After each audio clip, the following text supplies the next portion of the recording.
Hi there, my name's Andy from the Gobbo's Grotto. I'm doing a series of videos on how to kit out your dungeon, or how I kitted out my dungeon tiles for D&D. Today I'm going to show you how I make a wizard's desk or table, and some bits of furniture like chairs and stuff like that. We'll get straight onto it. Let's get the camera in place. Center. Right, so what we're going to do is I'm going to use just some bits that I've got lying around in the place, coffee stirrers and whatnot, and some MDF bases that I have ordered various occasions for basing up miniatures and whatnot. I use a company called Minibits, mostly because Leon at Minibits is able to customise quite a lot of orders for me, and I've always found them to be really good, really cheap. So I've got a 40mm round, a 30mm round, and some 15mm hexagonals. And what I'm going to do is, first of all, we'll start with the hexagonals. What I've done is I've glued 5 of them together. Now, I don't know the exact width of these, about 2 mils I think it is, of MDF. So I glued 5 of these together, the hexagonal ones, to form a pillar or column. I'm not entirely sure the architectural difference. And it makes a nice hexagonal column, but you could use round ones to make just a nice, neat, simple column there as well. Then what I'm going to do is I'm just going to take some Gorilla Glue and take the 40mm round and give it a bit of a cover. I'm going to cover half of it, so I don't want to glue my fingers together. I'm not going to use too much glue. I'm going to spread it around a little bit because I don't want it to squish out or leak, but I do want to cover all of the sides, right to the edges I should say. And then I'm going to use some of my scraps again that I've kind of been collecting from all the other projects that I've got, and I'm just going to add the coffee stirrers until I can cover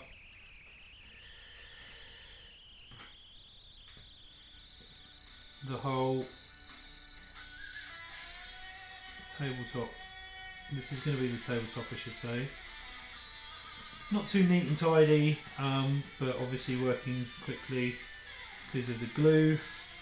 I'm just going to make sure that I've got it so it's kind of a little planked off, if you like.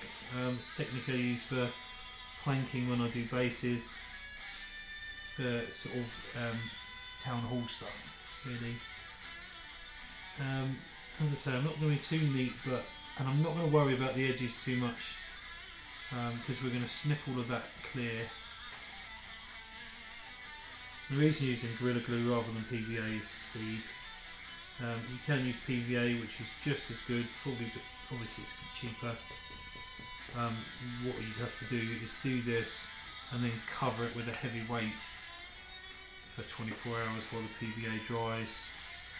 Obviously I don't want to do that because of the sake of the video. So it doesn't have to be precise in any way. I tend not to be too precise in these things, as people who have seen my videos will testify to. And that's rather unapologetic about things like that as well, because I don't want to be precise. I've said before, if I wanted neat and tidy, I would buy terrain rather than build it. I just enjoy the process of building these things, really. Right, and just get it right to the edges, and then the last little bit. Again, like I say, don't worry about being too neat and tidy. Just get it on there. Is that last little bit going to fit on? I don't think it is. I'll have to trim it. Watch fingers.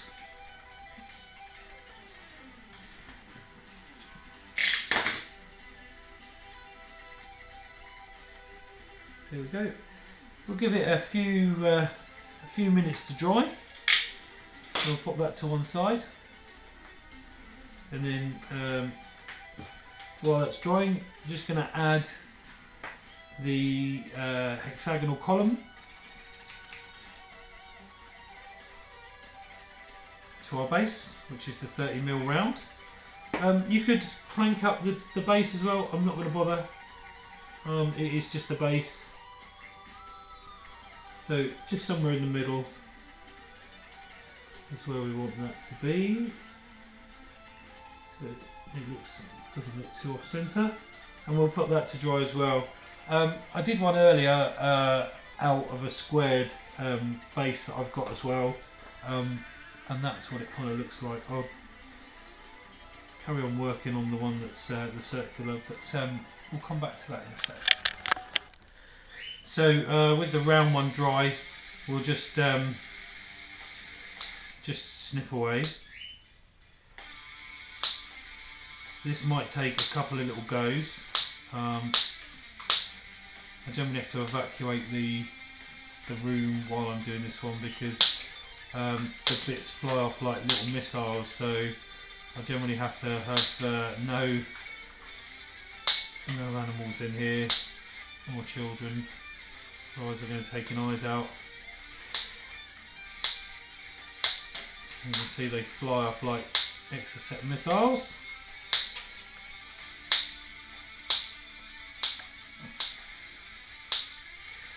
So there we go, just do a nice little other round as well, and then I'll just use a little off camera, I'll do a little bit of sanding on that just to sand it down so it's nice and round. Okay, but that's what it looks like. Nice little neat tabletop. Like I say, I often use this in basing as well. Just going to sand these off when I come back. Okay, so other things that we need to make as well. So basically, I've glued the tabletop to the column and the base. So we've got a couple of tables there, which look decent, and will be in the wizard's quarters perhaps, or one of them might go in the guard captain's quarters or something like that. So but I thought to myself, what does a wizard really need? He needs a lectern so that he can cast his spells. So I've taken a 20mm MDF round that I've got, and a dowel that I've chopped to sort of just over waist height or shoulder height, and chopped an angle at one end so that I can put the lectern on itself. What I've also got is a little bit of balsa, a little bit of an inch by about just over half an inch bit of balsa. That's going to be used as the main lectern. Just going to run a very small drop of super glue along its edge. Got a matchstick here. I'm kind of making this up on the fly because I hadn't thought about it until about 15 minutes ago what I was going to do. So this is how my projects go really. I just decide after what they need. So that is just on the bottom there, just to make a lip for the manuscripts to sit on. While that's drying, gluing, I'm going to stick the dowel to the 20mm round. And this is how my projects go. You see, just what do I need to do, what looks good, what would go in someplace. There's no real definite plan, just kind of making it up. So in the middle,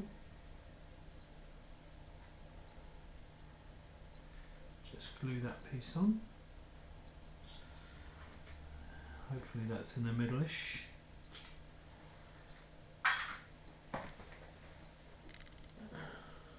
And then all I'm going to do is just turn the music off. then just snip that as I do. I've done in the past. So it fits. Again, you can pre-cut, doesn't matter. I tend to snip things after, then I know it's definitely a flush fit. And then finally with the super glue,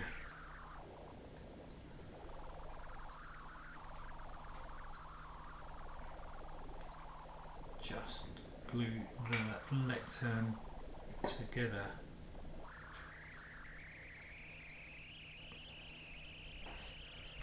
So find roughly the middle, and that's what it looks like. Hopefully you can see that. Obviously I'm going to be sticking things on it,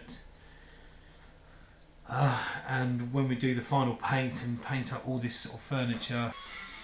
Right, so on to the next little piece, which is going to be a throne for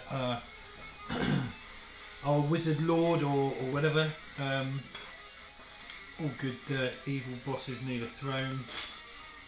Something inherently evil about thrones. Right, so what I've just taken is an end of a tongue twister that I've been using to paint things. I'm not particularly worried about the paint on this one because it's not going to be a wooden throne, it's going to be painted in gold, so I'm not really worried about the paint. So this is just another offcut that I'm just going to use because I don't like wasting stuff. I don't tend to throw anything away. It's a little bit too long, so I'm just going to score this little bit here. I don't know what to think about how I'm going to do this. Hopefully this will come off. I'm just going to score this little bit here, and that's going to become the seat. So hopefully, without too much effort. Again, no real plans on how this is going to turn out, so hopefully it's for the best. So I'm just going to dig that one out a little bit.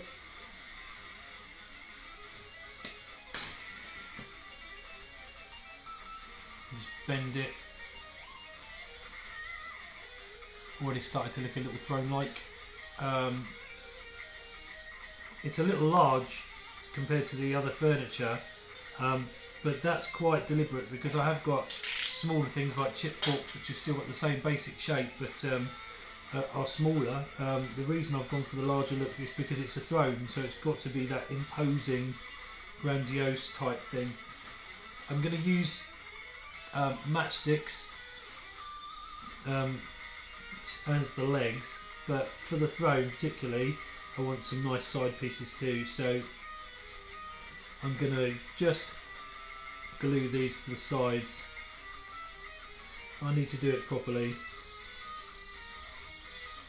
so it doesn't look out of shape, but it also gives it a kind of a stylised look too, so we're just going to glue those in place.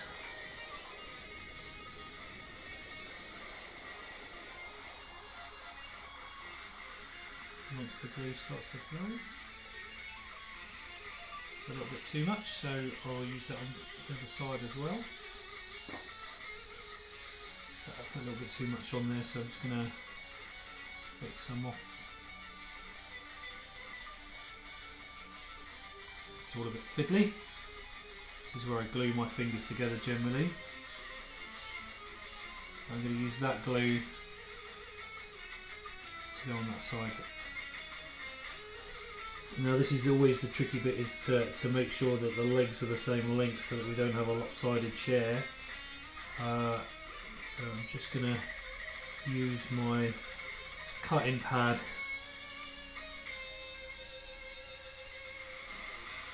to make sure the legs are all at the same length.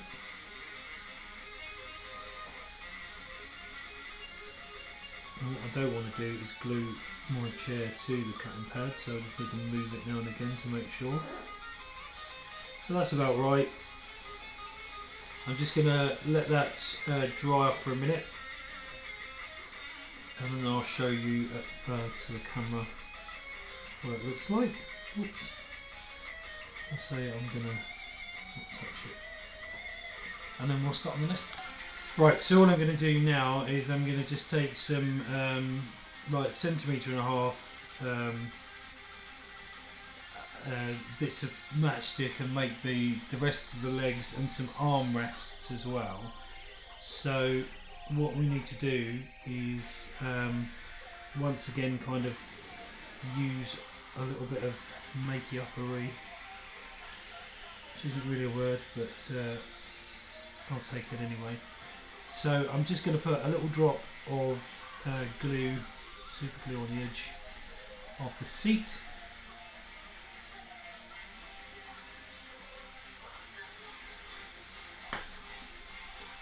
And this is where we just kind of try to make the legs even. Oh, and not just kind of push it around. So it's just a case of a little bit of jiggery pokery to try and get it so it's even. Probably the better way is to do it that side. And just try and keep everything nice and straight.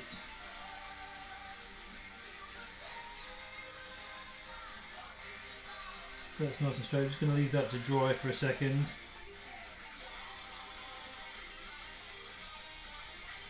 As you do, and then I'm going to just drop a little bit of glue to make the armrest. Now, just going to glue the matchstick there, on the end there, and on the end of that leg. And this should just give it a little bit of extra strength when it stands up on its own. And then just, this is where it all gets a little bit tricky.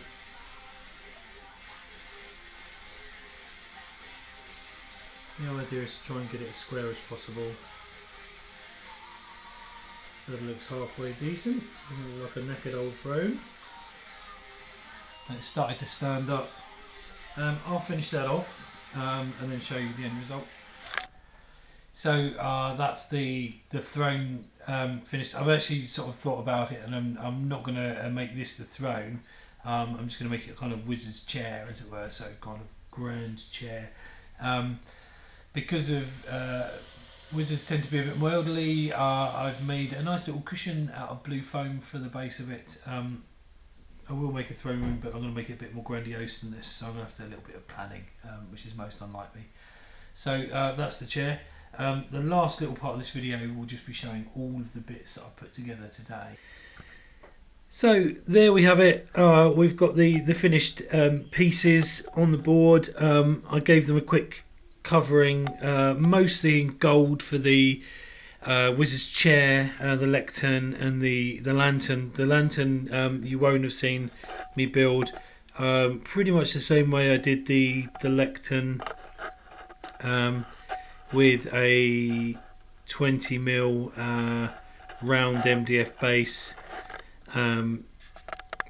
with a bit of dowel and a hexagonal base, and then one of Ben Calvert-Lee's from Mastercrafted Miniatures Bushido lanterns, which I think looks really quite effective as a wizard's sort of light. I'm not really getting a great deal. Sorry about the camera work here. The lanterns come out really well. That looks gold. Sorry, the lectern looks really well. That comes out of gold. Just put a blue foam book on the lectern to give it something that's going to be read. The table obviously has come out really well. What I've done here is I've put a couple of blue foam books on the table, and can't really see it here, and a couple of bits of paper that I'd covered in tea bags to give that kind of old ragged feel to it, and then covered in some old script, and obviously the chair that's come out really well as well. So hope you've enjoyed this build. There will be more things to come, so keep an eye on the channel. If you like what you've seen, just subscribe and comment on what you've seen. Some positives as well as negatives. I don't mind negatives as long as they are constructive on how we can improve. Don't mention the cameras. I can't do anything about that. I'm not going to invest in a decent camera just yet. My name's Andy. I'm from the Grotto.